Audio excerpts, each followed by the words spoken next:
Hey guys, I wanted to talk about a common problem people have or a common question people have in jiu-jitsu, which is what should they be focusing on when they're rolling? A lot of people really struggle with analysis paralysis, so this video is going to really focus on what your mind should be focused on and how to eliminate analysis paralysis. If you guys like this style of video, please comment and like and let me know what you guys would like to see in future videos. All right, so let's get into it. What I like to put my mind on when I'm rolling is I try to be very present to the moment and observe what's happening, okay? So for example, let's say that you've been training for like a year, you know how to do a basic armbar. If you're rolling and you're in closed guard and your opponent just kind of rests his forearm on your chest, right? You're going to intuitively know, okay, I can go for an armbar now because it's like a very common pattern, right? So you wouldn't be thinking beforehand, oh, I want to do an armbar, I want to do an armbar. You instead receive the pattern and that tells you that you can go for the armbar, right? So what we want to do in jiu-jitsu is we always want to be trying to reprogram our subconscious so that when we're rolling, these patterns happen and our subconscious allows us to take over. When you're rolling, if you're having to be analytical, you're having to think like, what's the next move? Then you're not going to perform as well, right? So there's two reasons that being very present to the moment and focusing on observing the positioning of your opponent is going to help you. One is it's going to make you more likely to make the correct choice for the moment. If you're in your head thinking, oh, I want to do a triangle choke, and you're so focused on that, instead you're not focused on what position is my opponent in. When you focus on what position your opponent is in, that's going to give you the cues to make better decisions. So where is his arm at? Oh, it's over here on the floor, perhaps a triangle choke or a kimura. If it's on the chest, I could go for an armbar. So that's the aspect that's going to make you actually perform better.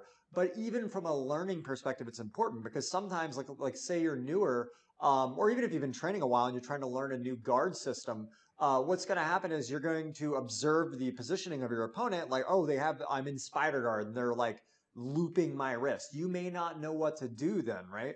So being observant to the moment isn't going to help you do anything about it. However, what it will do is it will help you identify the problems that are happening. So if you're rolling, I know this seems like it's not real, but it's very often the case is when people are rolling, I'll ask them, okay, so what happened?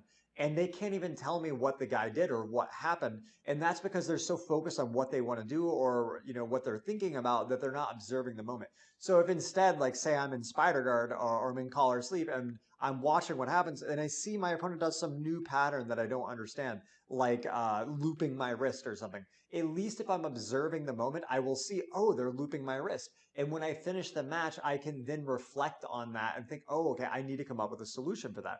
And that leads to the next part of this video, which is talking about how do we reprogram our subconscious.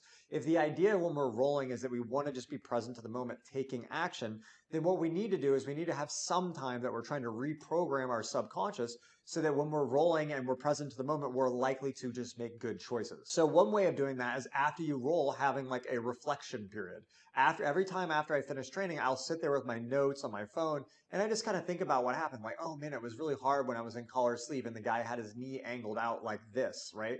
What would I do there? And then maybe I can talk with a friend. If you're a student, you could ask your coach, or you could ask me in a live stream, or you could get an instructional, and you look for answers for these things. And that kind of like will kind of sit in the back of your head. Just the act of writing notes down about it will kind of like gestate in the back of your head. And the next time you roll and that position occurs, if you came up with a suggested solution, you will be more likely to draw that. So let's say, for example, the answer to that is if I'm in double sleeve or collar sleeve and they loop my wrist, I always turn my wrist with how they loop and it makes it more difficult, right? So if someone gave you that answer, if I gave you that answer, the next time you're rolling and the guy does that, when you're observing the moment, you'll see him starting to do it and your brain will go, oh, that's right, there's that move. Right? So even if you don't know the answers, at least you find out the problems so that you can ask the right questions later. Another way of reprogramming your subconscious is watching competition video. I mention this all the time, but I think people really undersell it. If you have a problem or a position that keeps happening to you, you may not even notice it so much, but you'll watch competition footage and you'll see someone in the same position you're playing. So maybe you're in closed guard a lot. You watch a competitor like Michael Liera and he's in closed guard. And you'll see someone do the same thing to him that someone does to you. And when you see the solution, it primes your brain. It changes the kind of like the networking of your brain to understand that pattern. So the next time you're rolling, when that position occurs, you'll kind of subconsciously go, oh yeah, maybe I could try that thing he does.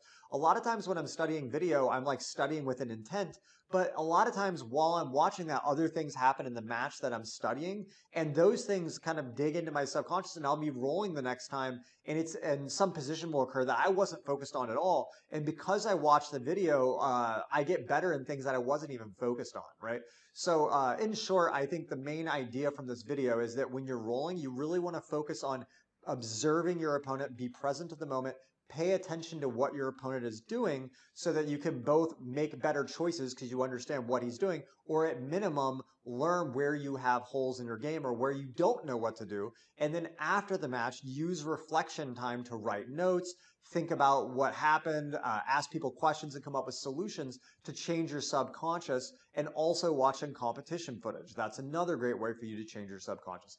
If I was going to add one more thing to it, I would say utilizing specific training as well, because sometimes these positions, they occur so infrequently, or maybe they're in a position that's hard to get to. If you're new, you get passed all the time, so you're not in spider guard often, so you don't get that much time to practice it. But if you do specific sparring, starting in a particular position, like starting in spider guard or starting in a triangle choke, then you can start in that position. Every time there's a problem, you can go back and have kind of a short reflection period after that attempt in specific sparring. And then you kind of think about it, okay, go again. And then you keep doing that. And it gives you kind of time in between attempts to adjust your subconscious to adjust. Okay, guys? So if you guys like this video, please comment and let me know. Please let me know other conceptual questions. There's a lot more than just technique in jiu-jitsu. So these kind of like philosophical kind of videos, I think help a lot. As always, if you guys like the channel, like, share, subscribe. Thanks a lot.